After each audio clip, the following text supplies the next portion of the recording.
we have the ability to make things look a little differently. And so often we think of ourselves as like, this is it, it's finite. Yeah. And it's not. Yeah. Like the structure is there, the structure is good, but we have the ability to change. My life has been full of looking at my fire like it was beautiful until our fire. I started my first business right in college. I did research and I was a freelancer. So I have a great love and appreciation for people who do freelancing. Same time the fire happened, I was also in my business building it. And I have a whole entrepreneurial life before that. Built TK, had a marketing company before I went corporate. And so I had seen this fire before. My truth is that stop following the world's rules. We have all these rules about what is right and what is wrong, what is success and what is failure, and they're all false. One of the things is you have to start talking about money.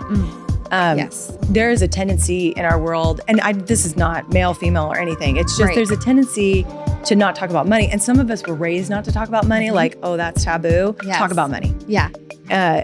Talk about what the margin is. Talk about how am I doing? Talk about it with your family that you feel close to. It is not shameful to make money. You cannot do great things for people if you don't make money. You can't change the life of other people. For me, activating, one of the things I love to do is to help people realize how powerful they are. I don't know why we believe people who tell us we're not. Like every person is amazing. Yeah. And they're powerful in whatever they're supposed to bring to the world. Right. And so if I can breathe into that, I think rather than feeling like I need to activate into my own space, I don't really feel that way anymore. I really want to help activate into other people and help them say yes to that idea. Welcome to Behind the Spotlight podcast, where your story matters. I'm your host, Danielle J. Martin, and I'm on a mission to empower and educate you towards your greatness. On this podcast, we go behind the scenes to shed light on the experiences and perspectives of individuals making waves in their fields. Also, on this show, my goal is to help you learn ways to turn your thoughts into action. You'll also learn from individuals who share personal experiences and actionable steps to create the life you desire. So get ready to get inspired and grow stronger. I encourage you to open up your heart and be ready to receive. Now let's dive into today's episode.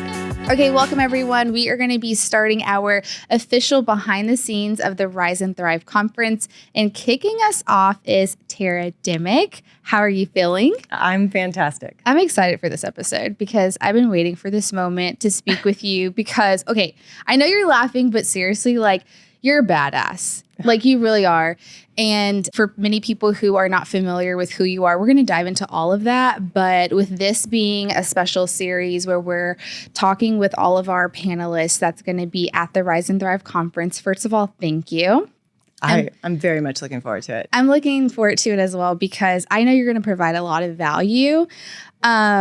We haven't announced yet what the speakers are going to be speaking about, so we'll save that. But tell me why you decided to accept this invitation. Well, I think the biggest piece is that I love working with women. I didn't always work with women either. I really grew up a tomboy. I played sports, and I was just like, you would find me on a football field, a soccer field. You would see me on basketball courts. That was how I did things. But as I got into the business world, I just fell in love with working with other women and what we could do together and the way women think and the things that we can make happen. It's very magical. Yes. And and then a great person came and asked, right? Because the biggest part of doing anything in this world is just getting asked. And I think sometimes we forget about how important it is to ask people. And so when you asked me, there was a lot of value that just you being able to see me as somebody. I know you said she's a badass, but that's not always how I feel, right? And so to be seen as somebody you respected, I wanted to be a part of that too. Yeah, I appreciate that. I really do, because I value you and your work. And so for those who don't know, Tara is a co-partner of a marketing company called Compass Marketing and Advertising Partners. And we'll dive into that later about what that is and what you do. But you're a key leader in our community of Topeka. You've done multiple keynote speaking events. You are used to being front and center, being on multiple leadership boards. I'm like, honey, how do you do it all? Because it's a lot. But, and you come from a very strong background of being in business and knowing how to maneuver in that space. And so I picked you for multiple reasons, because I feel like you can provide a lot of value in business, but also you've come from corporate America and then now transitioning into being a business owner. So you know how women navigate in both spaces. But for you, Tara, as you are preparing, or I don't even know if people prepare for speaking events, but I want to know, what does that look like from your perspective? Do you prepare before you speak at all? I do. And I think it's funny that that's the question I was, just as you were kind of pushing, telling me that was, you were going to ask me that. I'm sitting there like, that's interesting. So I spend a lot of time in the world of so what. And it's a fairly negative so what, if I'm being honest, because I really want to bring value, right? Like, everybody says the same things over and over again. And I've been to so many conferences and I've done so much that sometimes I can be, I don't know, like I start to see things as like, well, everybody's doing that. And so there's a lot of feelings like almost of, will I bring any value to anybody? Will they just hear me and be like, yeah, so-and-so said the same thing just 5 minutes ago. Like we could have gone to that. Yeah. And so I spent a lot of time thinking about how can I be a storyteller? How can I relate to people? How can I even make them hopefully laugh? Yeah. I really feel like it's important that we just can't take ourselves so seriously. Oh my gosh, yes. And we make a lot of rules for ourselves. And so I hope that when I prepare, I do think, that's what I think about. I think about how do I make this something that somebody can go, well, that was fun. Yeah. That was, I got to celebrate, or I got to cheer, or I got to be silly, so that maybe you walk away and you just go, well, that was worth it. That's so good. And I love that you are thinking about that. Like, how can I provide different value to the table that somebody else is not speaking on? Because I was very strategic on who was on the panel, because I agree with you. Like, if everyone's saying the same thing, like, what are we talking about? You know what I mean? And so it's like, I think that's why everyone will see, oh, like this person's on the panel, but they're talking about this specific subject for a reason, and it's all different. And so I'm looking forward to that. Tell me, what are you hoping that the audience can take away when you are up there? You kind of spoke about it a little bit, but like, what are you hoping when you are in these events, in these moments? And because you've spoken at multiple women events, I think you spoke at the Kansas Chamber last year. And so in those moments, like, what are you feeling? Well, besides nervous, because I still feel nervous, which I think is awesome. Like, yeah, I think that it's good energy. Yeah, when we stretch ourselves and we become bigger and better and different. So I hope that the takeaways end up being something that is really genuinely a takeaway. So sometimes when I'm presenting, I'm trying to get people to connect with each other, and so I hope genuinely they had an experience where maybe they met somebody or they felt more comfortable being able to network. Because I do that kind of work a lot. When it comes to strategy, or when it comes to talking about core values, I really hope that people walk away with actually thinking about how do I align my core values to help myself become a better decision maker? Or how do I set my dreams big enough that I get to something that I'm just like, that was crazy cool, but then how to walk it back. So a lot of breaking things down. And I really want somebody to walk away and be like, I can do this. I can do this. Ooh, that's so good. Okay, you talked about that keyword, stretching yourself. Okay, this is a perfect moment for us to pivot into who you are. And let's dive into, what's a recent moment or decision that you've made that made you feel like, okay, this is stretching me completely? All right, so hold on for this one. So I think the best example is this last year has been a tough year for us. Our family had a fire in a house that we had just moved out of. So if blessings can be blessings, it was a blessing. There was nothing lost. There was nothing hurt. But the fire was, it all happened in the garage and it went into the kitchen. Wow. And it touched every single part of the house. So this massive fire was just incredibly impactful to the walls and to the structure of the house. And so I spent some time going into the house and looking around and realizing, and I think this is true about entrepreneurs in general, but we are on fire. And I think even women, we're on fire. We have things to do. We have ideas. Some of them are squirrely. Some of them are effective. Some of them are, just keeping busy. Yeah. But we're on fire. And the fire is beautiful. It's beautiful. Like, I look at a fire and I can see all the beauty, and there's so much good that comes from a fire. And then there's all the damage that comes from a fire. And I think my life has been full of looking at my fire like it was beautiful until our fire. And then I looked at my fire and I realized that the fire I have, it can do some good stuff, but it also leaves its mark. It leaves its mark on the people I love, by whether I'm present or whether I'm not, whether I'm working till late in the night because I've got to get that one more thing done, right. Or that new idea that I have that I've got to push through. And it just so happened that at the same time the fire happened, I was also in my business building it. And I have a whole entrepreneurial life before that, built TK, had a marketing company before I went corporate. And so I had seen this fire before. And so the piece of it, though, that was so beautiful that I've been walking through now, right? Because we're not done.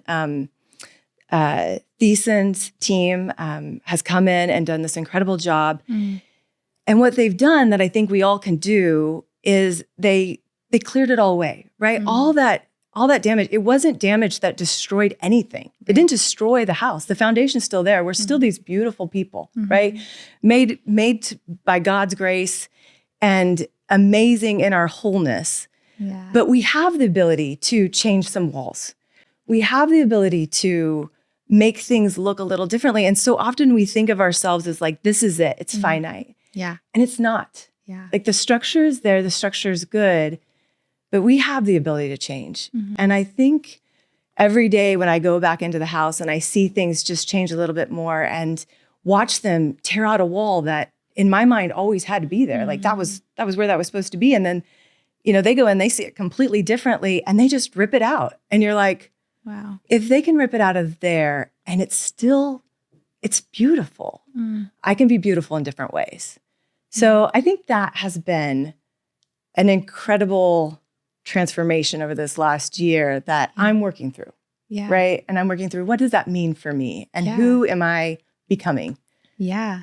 Wow. Thank you for sharing that. That was a different response that I was expecting, but I appreciate you being so vulnerable because one of the things I love about you as a person is that you have always been so raw and authentic and straightforward, which I appreciate because it's hard to come across a lot of people. It's very rare to come across a lot of people that are straightforward and direct in what they mean and believe, and especially just like as a business owner, you already know, like I've been walking in this space recently and it's scary. And I'm like, Tara, how do you do all this? Because I'm like, I don't know what I'm doing. And going back to that so what mentality, you've always encouraged me to just do it and who cares. And I appreciate that. And so when you're talking about the fire and you're talking about seeing the damage, but still seeing the beauty in it, what advice would you give to business owners, women who are maybe in that fight and it's so hard to see? Is there something on the other side for me? I think that the advice I would give, the true advice I would give is this is hard.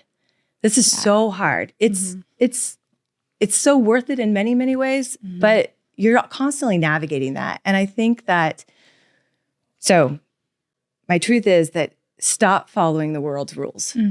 We have all these rules about what is right and what is wrong, what is success and what is failure, and they're all false. Yeah. Okay, maybe not all of them are false, but majority of them are false. And Yes. they're things that people have told us that if you try something and it doesn't work, that's awesome. Right. Because the learning that happens in the success and the failure is just so amazing. And the things you think you're holding so tight to, when you let them go, sometimes amazing things happen. And so you just have to trust that it's going to be okay. Yeah. And it doesn't mean we don't try hard. It doesn't mean we don't work our rear ends off. And it doesn't mean that if you work your rear end off, it's all going to work. But it does mean that it's so cool that you are trying to do this thing. And you also have to recognize, like, you may need to stop. And you may need to look back, take a step back and go, what's right and what's wrong in this situation? Yeah. What am I learning? Is it working? And then step back in. And I think sometimes we just get so in it that we don't take the time to step out and go, wait, this isn't working. How can I reconfigure it? Yes. How can I change those walls, right? How can I make it work? Or am I doing the right thing? Yeah. Okay. And I want to also go back a little bit because I feel like we're going so deep so fast, which I love, but also, no, I love it. I'm like, let's just get to the point, but let's also lay the foundation for our listeners and viewers who are watching so they can know a little bit more about you and your business, because you did mention before that you were an entrepreneur before you went to corporate, and then now you're back into being full-time entrepreneur in your full-time business. So take me back to TK and all of that, or however far back you want to go. Let's lay the foundation. Well, I'm from an entrepreneurial family. So I've always felt like I remember being a kid and not realizing that you stopped work at 5 o'clock. Yeah. Like, I didn't know that. My first job, they were like, you need to leave. And I was like, why? Yeah. I don't understand. Like, I have some You're work like, I to got do. stuff to do. Yeah, I really was. And they were like, no, seriously, we're locking the doors. And I say that jokingly, but really, that was what happened. But I think that, so for me, I started my first business right in college. I did research and I was a freelancer. So I have a great love and appreciation for people who do freelancing. And then I did that. I went and worked for Chris Keeshan and was helped her with fundraising consulting. Loved getting to do all that kind of work.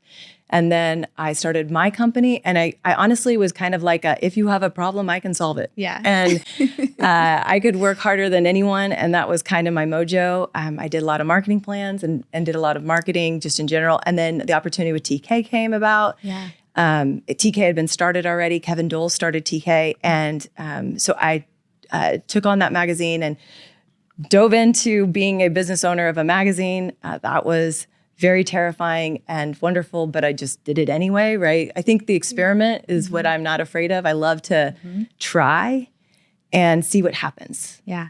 And sometimes it works.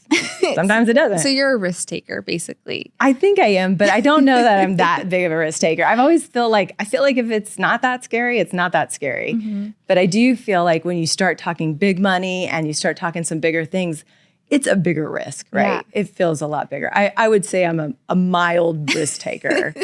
I'm not afraid to just jump in. I don't need to have I don't really need a safe structure. I do have a great foundation of love and support and family that's got my back. Where'd you get that from? Because it seems like you were just like you said, you don't need to have the whole plan together. You're kind of like, I got this idea. Let's launch. Let's go. Yeah. But where did you get that fuel from?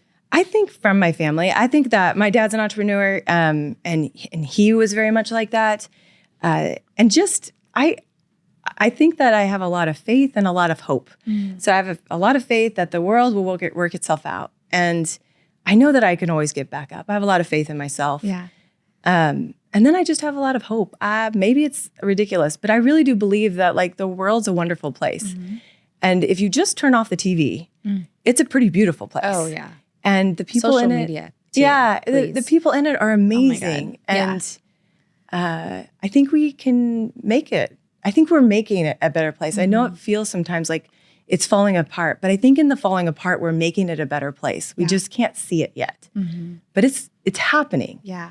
It just is a little muddy right now. Yeah. It's like you said, taking a step back and being present. That's one of the recent things that I've been working on is being so present. I turned my apps off on my phone for social media.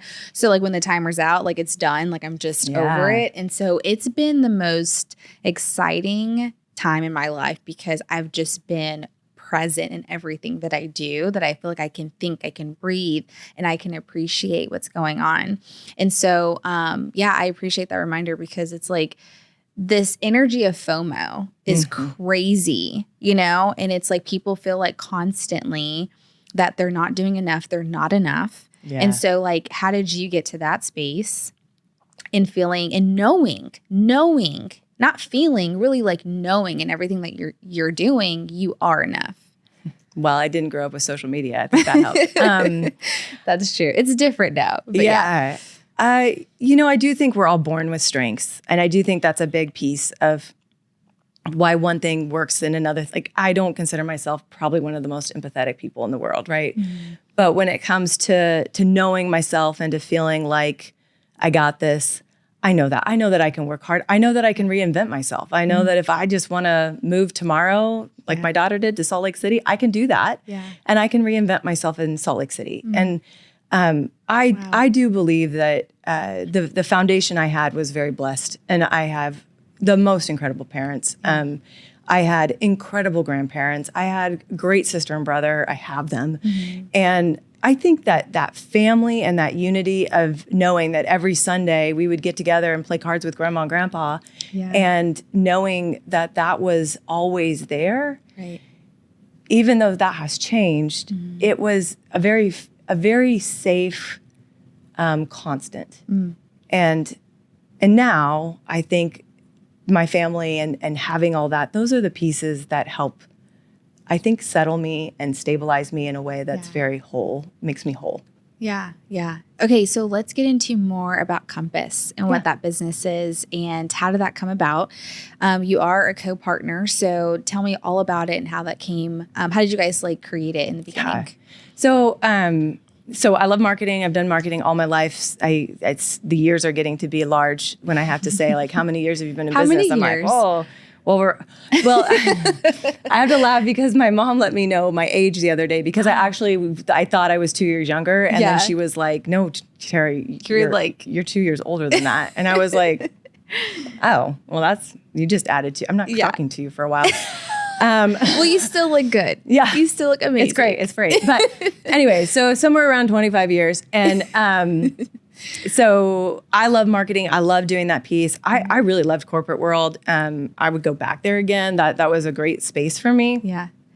But what I saw was I really wanted to fill a space where if somebody wanted, from strategic planning to creating the story, to building the design, to making that design consistent, to actually distributing it, to be that company that could do that. I was struggling to kind of find those companies. There are some incredible companies out here that, man, they do really, really good design work, or they really do phenomenal video production. Yeah. But I was really struggling to find that all-encompassing company. Mm-hmm. And so Tim Coling was kind of looking for a transition as well. And so we just kind of came together and said, well, why don't we start Compass? Yeah.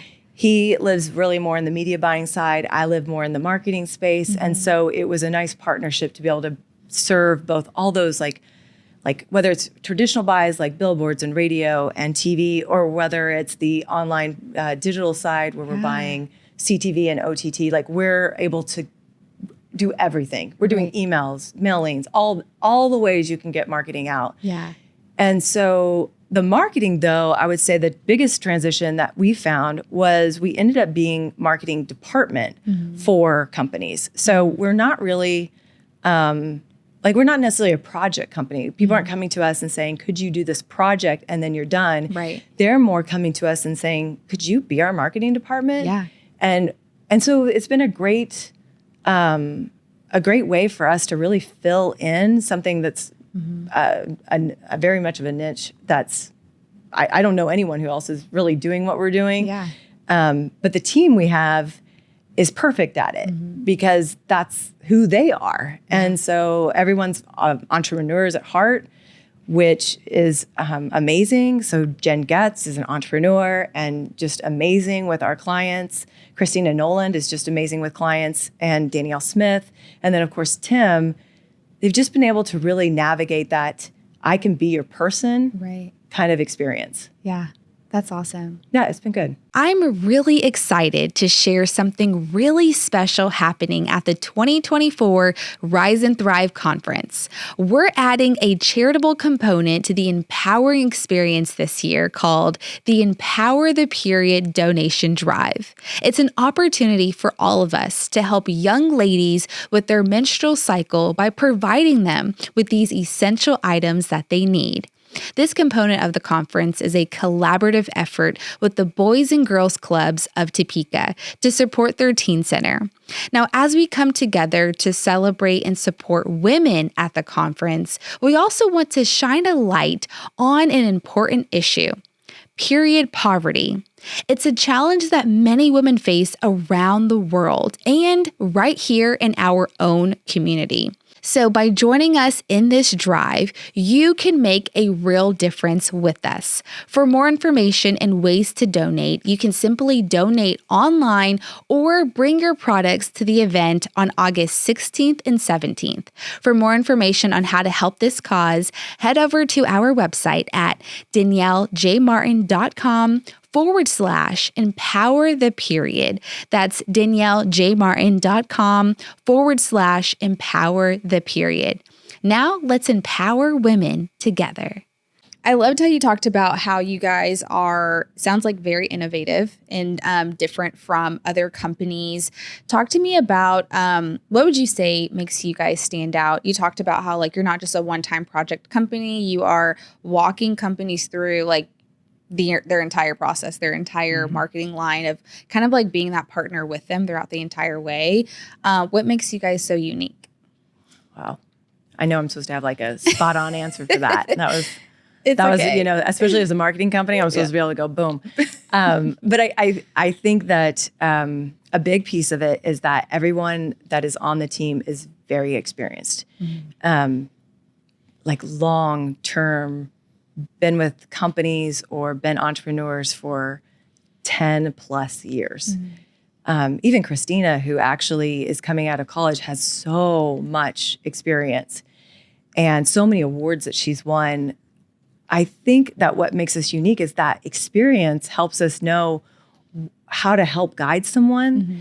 And it also gives us the ability to know, what is a brainstorm? Because brainstorms are so powerful, right? Yeah. But then how do you break that brainstorm into actual action? And I think where everyone, just in general, right? This isn't about marketing, but in anything we do, the stop point is actually activating something, actually making things happen. And we work really, really hard to move things to action. Yeah. How do we get something out? How do we get that email out? How do we get that online ad out? Whatever it might be. Yeah. Because nothing happens if I make something really pretty and I never get it out. Yeah. Nothing happens if we have an idea, but we never do it.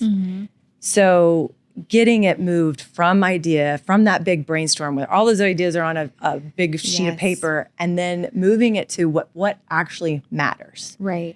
And then getting it out the door. Yeah. And then testing it, evaluating all those things. But I think our experience has made us be critical like that and not just hopeful, which I really feel like we're hopeful with a dash of hard criticalness. Yeah.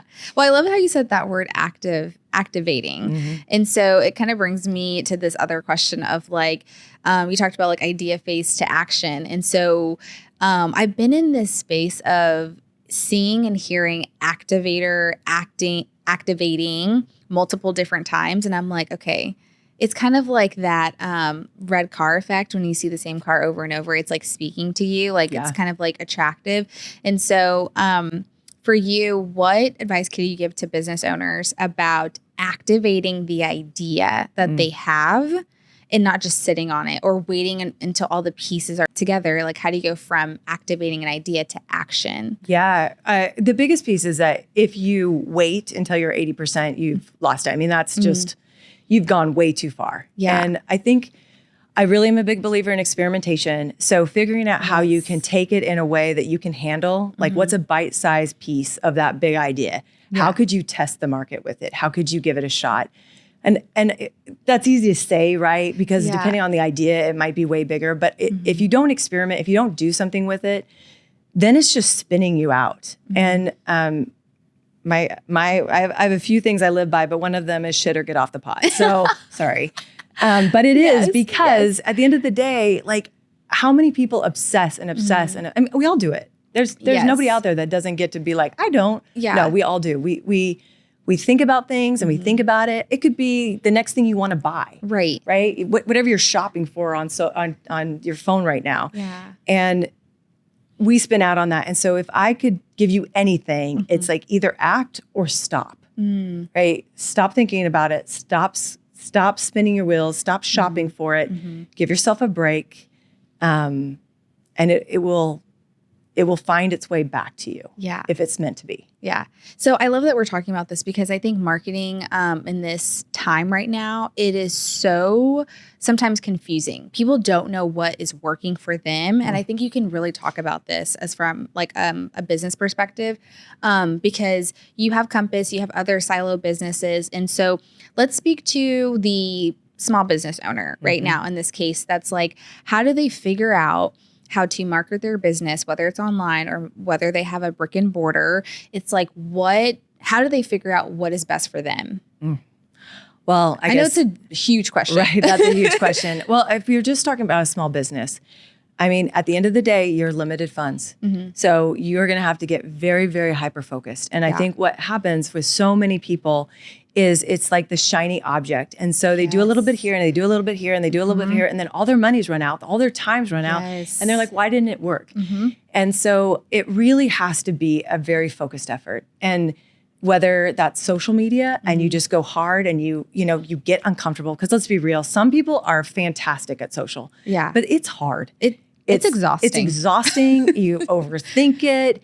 And so if you can make it work for you, it's about diving in and being brave and just hit the post button, right? Like just hit it. See what sticks. And see what sticks. And you can watch, So like for TK, right? We're a small business. And so we don't have a big budget at all. Everything is in the margin. Like we keep our prices so that at the end of the day, we can call it a business and we can have enough margin to make it exist. And so you're living in that space too. So when we're watching our social, we're boosting our social, right? We're not spending money maybe on a big virtual buy that's going to target a bunch of people and go out further than maybe just a boosted ad. But we are going to boost that ad and we're going to maybe spend $15. But we're not going to let it go without spending that money. Do you want to boost a bunch of sales things? No. But when you've got something kind of like working, you boost it and all of a sudden things start to work. So maybe it's word of mouth, right? Maybe it's an influencer. Maybe there's a group of people that when you have them post about you, it works. So yes, you have to feel it out, but you can make some of those efforts, but you do have to be brave enough to do it. I think that we all want this, right? But when we're small businesses, we got to be pretty nimble. And if it's not a space you're good at, then yes, get somebody who's good at it. Yeah. But it is one of those areas where you're kind of on your own. Right. There's other things you can do. If radio works, if some of the traditional media works for you, then do it and hit it hard.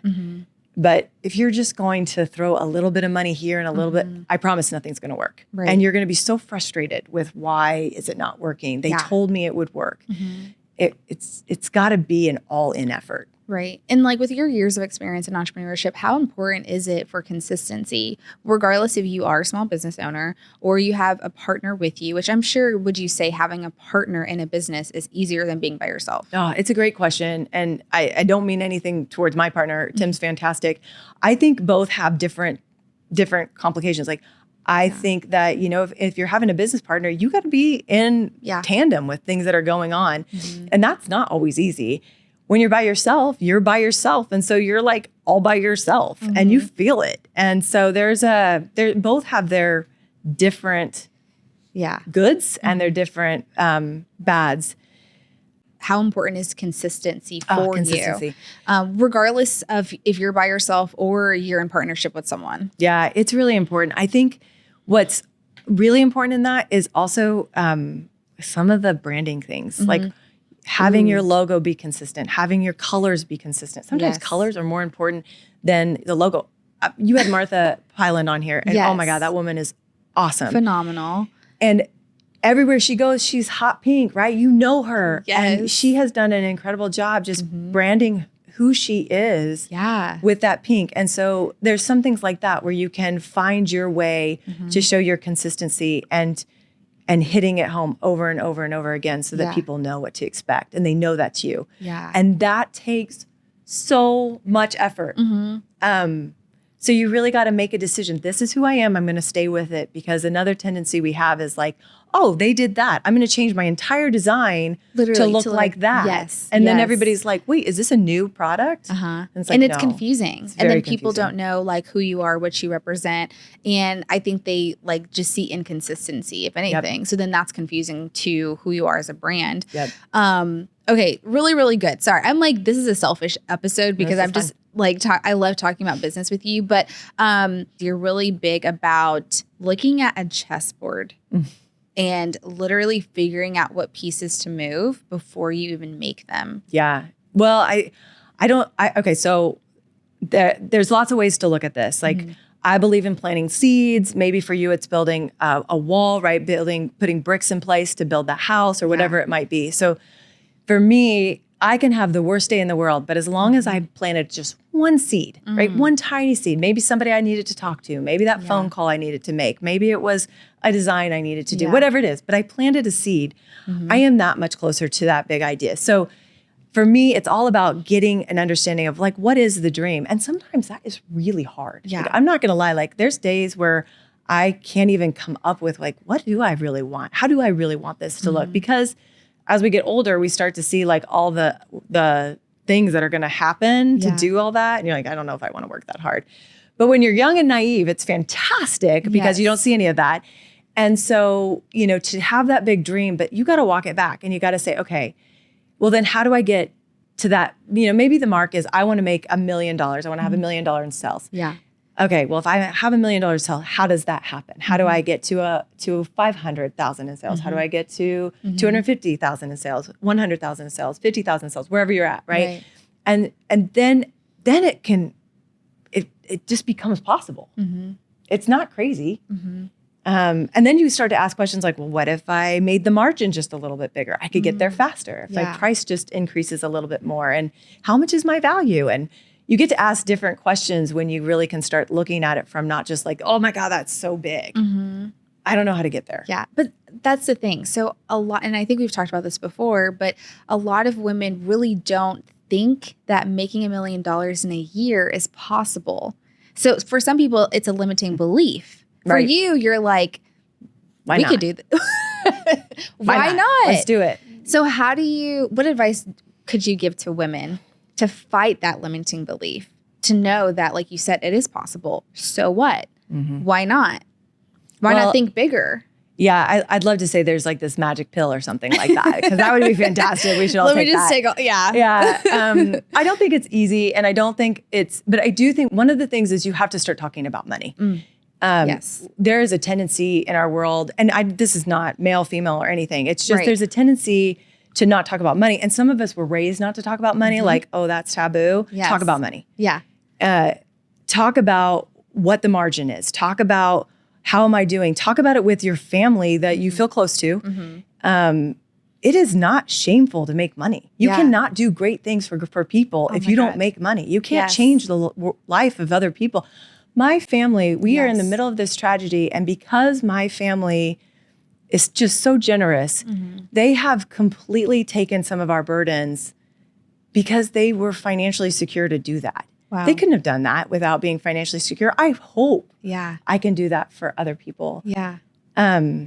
So I think it's about understanding that without those dollars, you can't do great things. And I also believe that you have to stop believing all the things that get told to you. There is absolutely no reason you can't have $1 million. There is absolutely no reason you can't make $1 million. Now, if you're not going to charge enough, you're not going to make $1 million.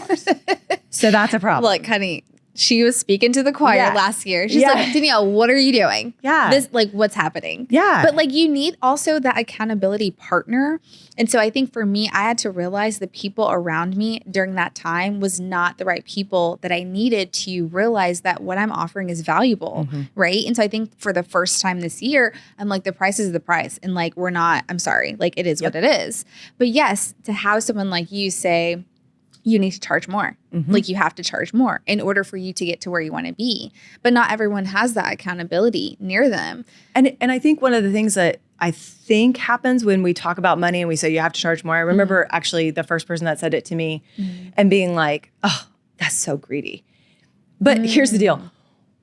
If you don't charge more, you don't get to keep doing that cool thing. You don't get to employ people. You don't get to employ people and give them a great salary. Yeah. But yet all these corporations are doing it and they're making a great salary because they're charging enough to do that. So if it's not, and truth be told, and I've had this conversation with myself, if we don't charge enough and we can't charge more, then is it a viable company? And I've closed companies because that answer was, no, it's not. Yeah, that's so good. Okay, so you're giving me chills. This is so good. Okay, so let's get into who you are as a person. Are you ready? Okay. I'm excited. Okay, so first of all, a lot of people know you in the community, but for those who are listening, we have people from all over. And so I want to share this disclaimer that you are a community-facing leader.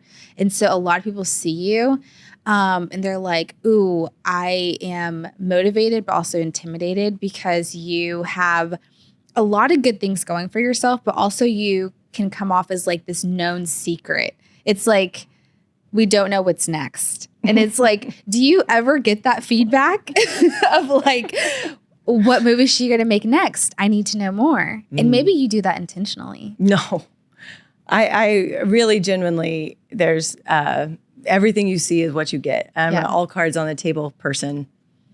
I think I can come off as, I've always been told I can come off as intimidating, but in a good way though. And it's a really positive way.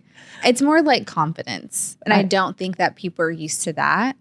And so that's what makes it intimidating. Yeah. I really genuinely, my heart is just, I want to be a part of things. Yeah.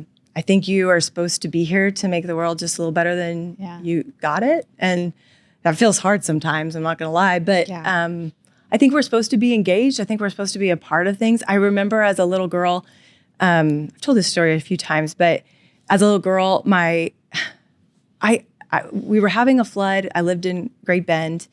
And my dad was an entrepreneur, so he had a trailer. And then all these guys came together. All these houses were getting flooded. And they were bringing all these sandbags and filling up the trailer. And then my memory, I mean, I don't know, it might be distorted, but my memory is being in that truck and then watching my dad and other men and women get out of the truck and throw the sandbags to save all these houses, right? So I share that because I think that was kind of what I believe we're supposed to do. We're supposed to be here to help each other and to support each other. And I have so many people in my life that have been such important champions that I don't even know how I would have got through that season without them. And Lisa Lowen's one of those. She helped me with Harmony, my youngest, when life was at its busiest and I decided to have another baby. Yeah. And she just like walked with me during that season. She came alongside me and helped me with my daughter. I believe that that's what we're here to do. We're here to build a community that is here for each other as humans. What we build, what the physical things are, whatever, that's not what's going to matter. What matters is, what did we do in each other's lives? Did I make you smile? Did we have a good conversation? Yeah. Or did I not do that? And that's not who I want to be. Yeah. When you talk about who you want to be and who you're becoming, I think this is a really cool question from a marketing perspective. What would you say is the current story you're telling? Well, I think that the story I'm telling, I kind of told you a little bit that I think I'm in a rebuilding stage. Yeah. I think that I thought I kind of had it together and had it all figured out. And then I thought, no, I don't. I want to do it different. And I think this is the beginning of something new. And I'm excited about that. And I don't have an answer for what that is, which is kind of beautiful because as I'm watching the house take shape, I'm also watching myself take shape. But I just feel like my heart is open to, I want to be with people. I want to be a part of my kids' lives in a big way. I want them to always want to come home. I want to be a part of this community's life, not just as a leader, but as a part of it, a piece of it. Yeah. So we've been saying, I think right now, by the time this airs, the theme of the conference is activating your mission. And so for you, you talked about not rebranding, but rebuilding, which I love that because I think I felt that last year as far as like just overcoming to becoming who I am today, which is crazy because it's like you just see the growth from year to year. And it's just a beautiful thing when you like reflect, right? Yeah. And so like for you, what does activating your personal mission look like? So I am personally, like that's even one of my strengths. If you do Strength Finders is activator. So it's a fantastic thing until you're doing 500 things and you're like, okay, you're preaching to the choir. Enough. I think activating my mission right now actually means like really intentional choices. Oh, yes. And that's so good. It's hard when you're an activator. And also, I think it means for me, activating one of the things I love to do is to help people realize how powerful they are. I don't know why we believe people who tell us we're not. Like every person is amazing. Yeah. And they're powerful in whatever they're supposed to bring to the world. Right. And so if I can breathe into that, I think rather than feeling like I need to activate into my own space, I don't really feel that way anymore. I really want to help activate into other people and help them say yes to that idea. You know, if they're struggling to make something happen, but they are all in, but they just need someone else to come alongside and say, I mean, let's talk it through. Yeah. What's it going to hurt? And be there to support the let's go. Yeah. That sounds fun. Okay, so being an activator, you mentioned it, like you like to do multiple things. You have like your hands in different things. I'm like the same way because people always ask me like, how do you do it all? And I'm like, do what? Like I'm just doing. I'm just living. And I'm just doing what I love to do. So it doesn't feel like I'm doing multiple things. I feel like I'm just in my purpose and that just requires multiple things. Yep. I mean, I don't know. So it's like for you, I guess what's next? It's like, I know you have TK, you have Compass. Do you have anything else coming that you're doing you're like new projects that is like, maybe I want to invest? Well, I would say money is important. I think there's something coming. I think that to be continued. Yeah. Yeah. That's probably my right answer. But I think it's about also growing the things that I have. One of the things that I have learned beautifully from my husband is the choice to dig into something and just be all in that. Yeah. And he has done the best job with TK. And when I was doing TK, I always had to have 5 million other things I did. Yeah. And he, and in all kinds of different directions. I loved every bit of it. And I believe that it was fruitful.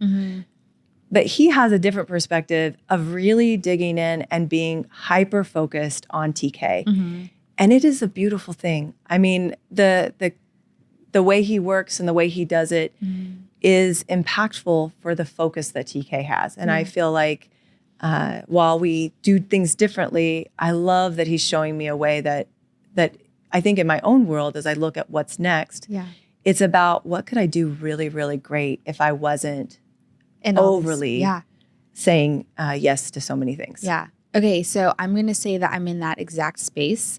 And so in case you guys obviously don't know, yes, Tara and Braden, people behind the TK magazine. So we are grateful to have the partnership with you guys to do like the At the Core series because it's pushed me and challenged me outside of my box. And so I'm just always going to say thank you to you guys for doing that. You're going to get so tired of me saying it, but I genuinely mean that because when I first did this podcast like years ago, it was just a hobby. It was just a thing.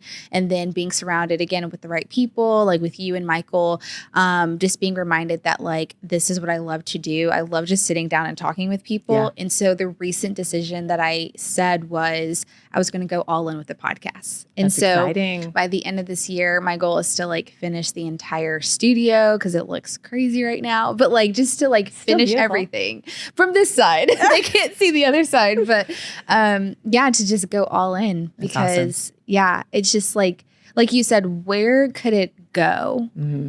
Where could it go? Yep. If you just go all in, but going back to, as we come to a close, I want to touch on this last topic of self-care because, okay, why are you laughing? I already know what you're going to say. You asked me one question. I should have said it. You asked me before we interviewed.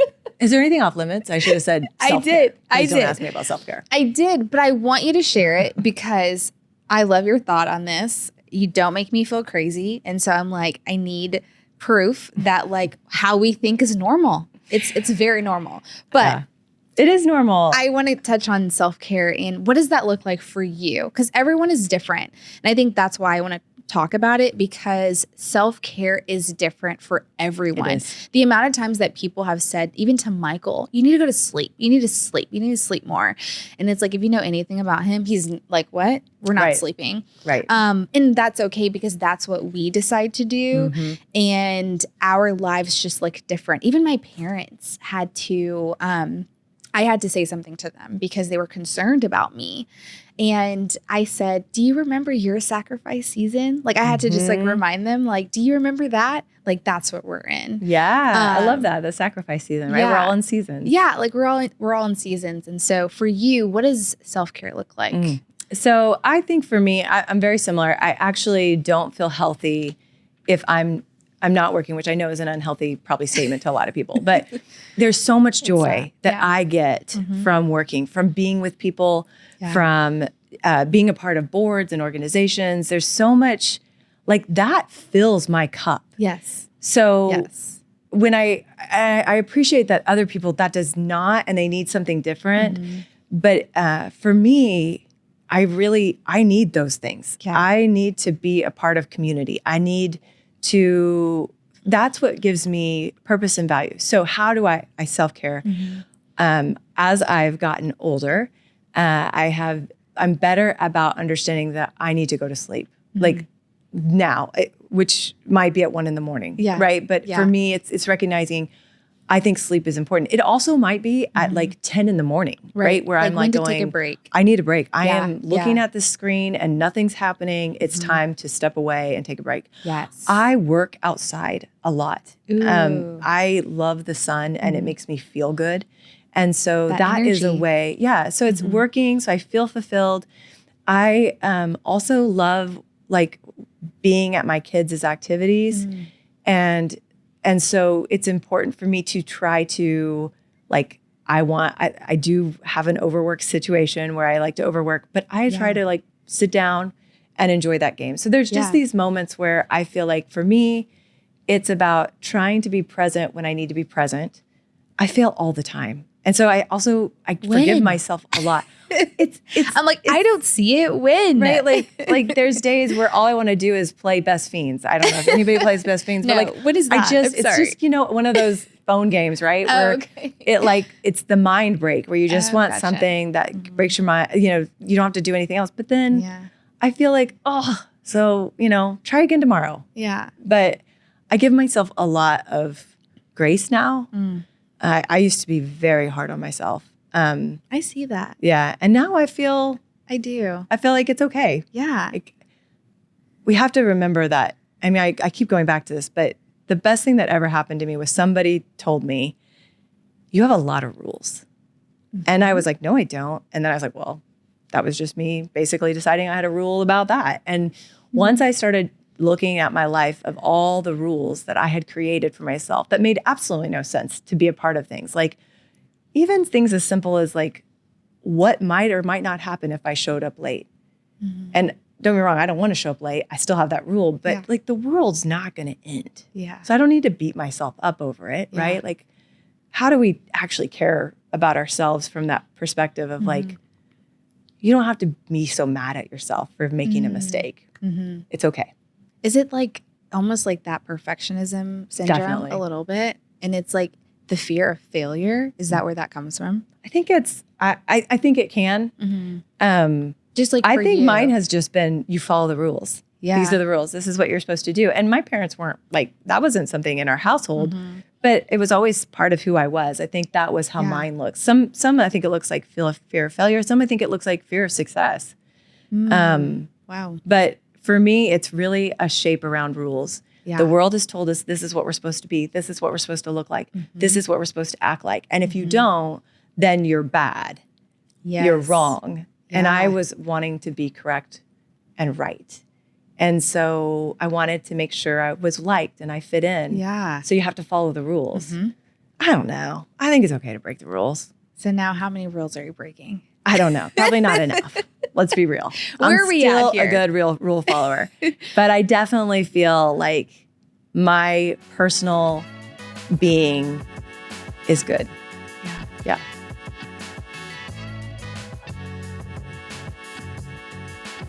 Well, there you have it. That is this week's episode on Behind the Spotlight podcast. Hey, do me a favor. If you found value in this episode, I love to hear your thoughts on your key takeaways. So please take a moment to share your feedback by simply leaving a review for this episode. This show can grow to bigger heights with the support of you. It takes 2 seconds to write a quick review on Apple or Spotify. Or better yet, how about you just snap a screenshot and share on your social media? Just don't forget to tag me so I can personally connect with you. Your insights might just be what someone else needs. So let's make an impact together.